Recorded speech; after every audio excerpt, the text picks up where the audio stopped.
Welcome to the deep dive. Today we're diving into J.L. Collins' The Simple Path to Wealth. Oh, yeah. We're going to be extracting the stuff that can really make a difference Okay. in your financial life. Right. We're talking FU money and the idea that maybe retiring a millionaire isn't so crazy. It's funny how Collins takes this whole complex world of finance and just boils it down to these principles anyone can grasp. Right. There's no jargon. Yeah. There's no get-rich-quick schemes. It's true. It's just like a solid path forward. I have to admit, when I first heard that term, FU money, I kind of chuckled. Yeah. It's bold. It is. But the more I thought about it, the more I realized it's about that deep sense of freedom, being able to make choices without constantly stressing about the paycheck. Right. Collins actually used his own FU money to negotiate for more vacation time. Wow. He quit jobs that weren't fulfilling, and he even took career breaks to spend time with his family. Think about it. Yeah. Could that concept empower you in your own career? That's a good question. Maybe it's a conversation with your boss about work-life balance. Yeah. Or finally pursuing that side hustle you've been dreaming of. Absolutely. I think it's really important. Yeah. What's fascinating is how Collins connects this freedom to a concept that can seem a little bit daunting, the possibility of retiring a millionaire. Right. He argues that it's achievable even on a middle-class income. Interesting. Thanks to the magic of compounding. Compounding is so powerful. I know we've all heard about compounding, but Collins brings it to life with an example. Okay. Imagine investing just $12,000 back in 1975. Okay. Fast forward 40 years. All right. And thanks to the average market return, that initial investment ballooned to over $1 million. Wow. Of course, past performance doesn't guarantee future returns. Of course not. But it really highlights the potential of consistent long-term investing. Absolutely. What stands out to you about that idea? Well, I think it really underscores the need for a mindset shift. Okay. We're so conditioned to think about what money can buy us today. Right. Collins urges us to flip the script and focus on what that money can earn for us in the future. It's about playing the long game. Right. Not chasing quick wins. Exactly. I think that's a big one. And that brings us to a concept Okay. that's personally helped me make smarter financial decisions. All right. Opportunity cost. Okay. Every time we spend money, we're not just losing those dollars. Right. We're losing out on the potential earnings they could have generated. It's true. It's a simple idea, but it has a huge impact when you actually apply it. He illustrates this with a very relatable example. Okay. Let's say you're eyeing that shiny new $20,000 car. Oh, okay. Now, if you invested that money instead Right. and earned an 8% return over 10 years, Wow. it would be worth over $43,000. Yeah. Suddenly, that car isn't just a $20,000 expense. It represents almost $23,000 in missed earnings. It's true. It makes you pause and think. Yeah. What's a purchase you made recently where you might have overlooked this?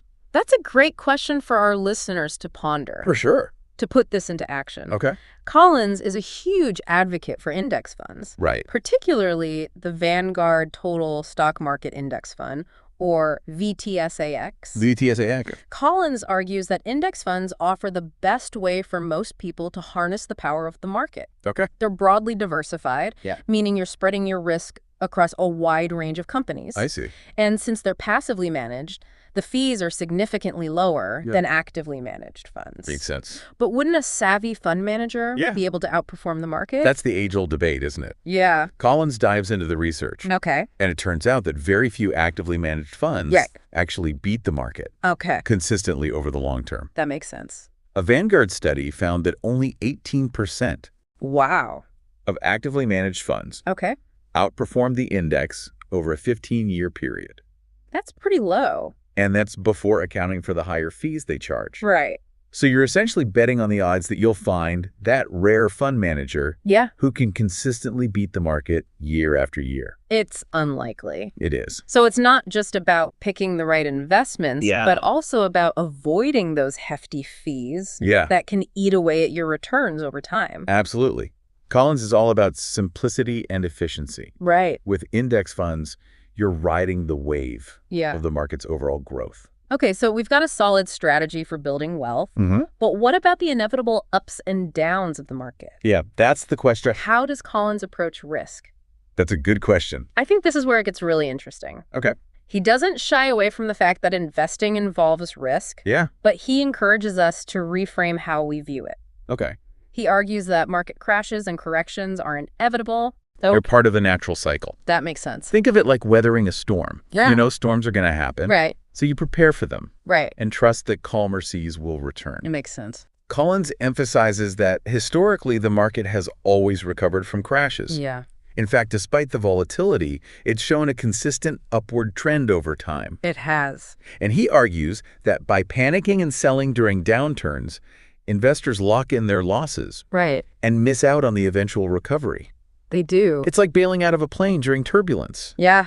It's rarely the best course of action. He provides a very powerful visual to Okay. illustrate this point. Right. Imagine looking at a chart of the Dow Jones Industrial Average Okay. over the past century. Got it. You see this jagged line Uh-huh. with plenty of dips and crashes, Yeah. but the overall trend is undeniable. Yeah. It's relentlessly upward. Despite wars, recessions, and global panics, the market has consistently climbed higher. That's amazing. It's a testament to the resilience and ingenuity of the human spirit. I like that. Wouldn't you say? It's a compelling image to keep in mind. You sure? When those inevitable market dips have you questioning everything. Right.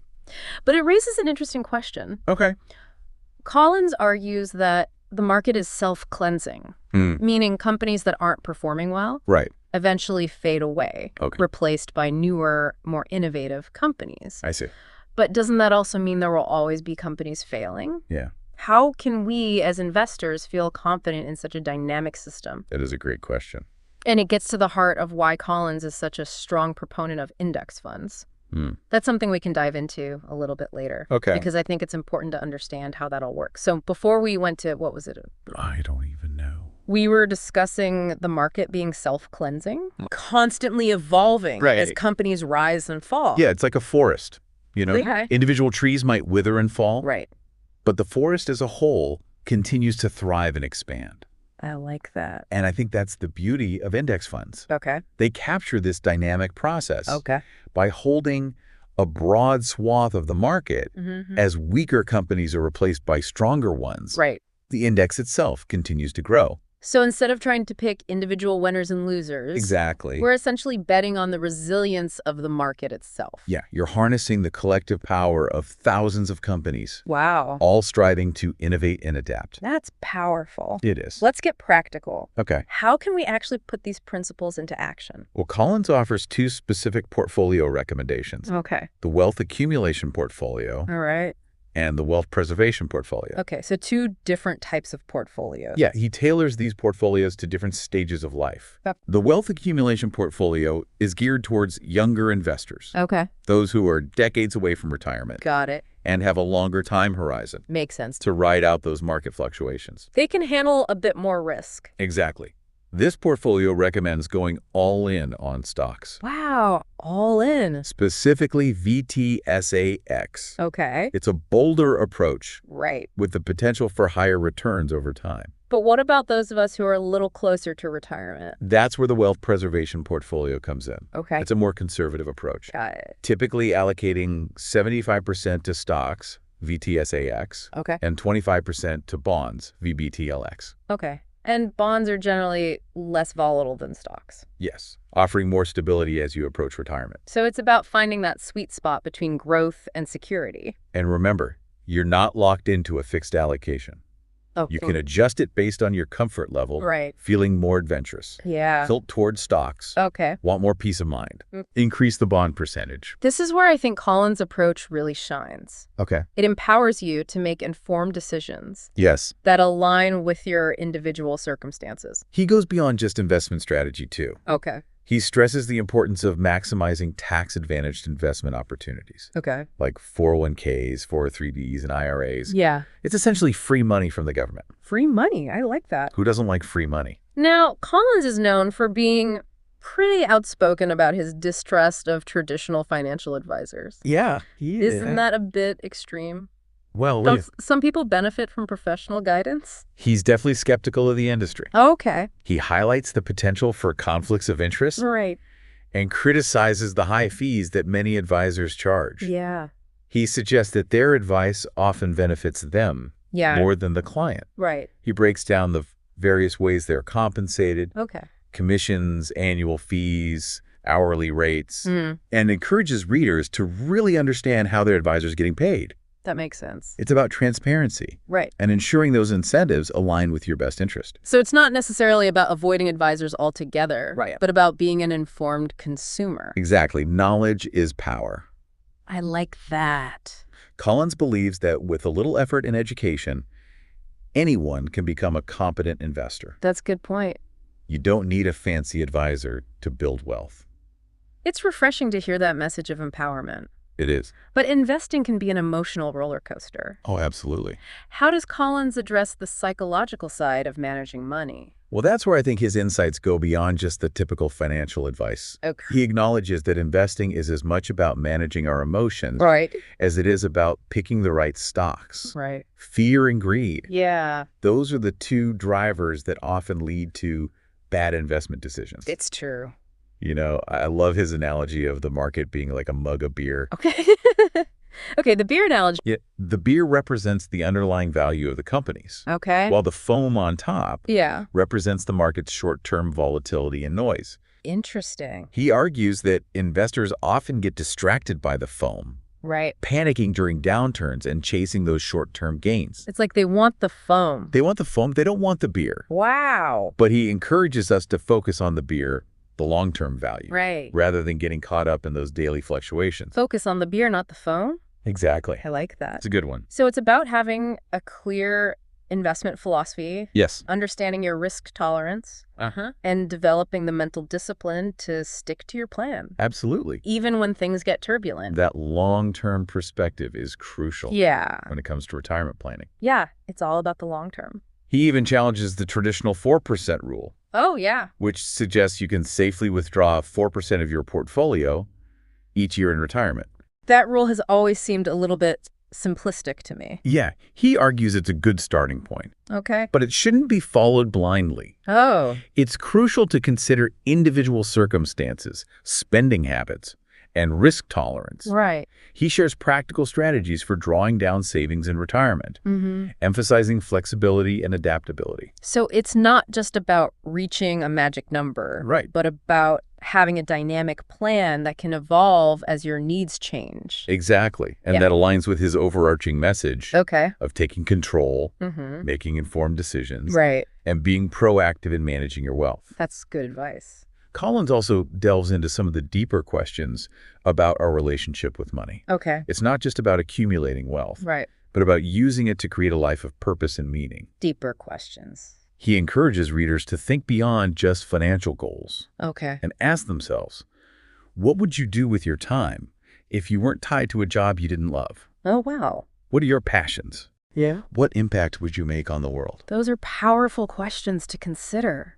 They are. And Collins walks the walk. Yeah. He shares how he and his wife use their FU money to make a difference in their community. Right. They won a gourmet dinner for 10 Oh, wow. at a charity auction Yeah. and decided to gift it to the teachers at their daughter's school. That's a very nice gesture. It's a heartwarming example of how even small acts of generosity can have a ripple effect. Absolutely. He and his wife even established their own charitable foundation, Wow. demonstrating their commitment to giving back. Good for them. It's inspiring to see someone who has achieved financial success use their resources to make a positive impact. It's a reminder that money is a tool, Yeah. and it can be used for so much more than just personal gain.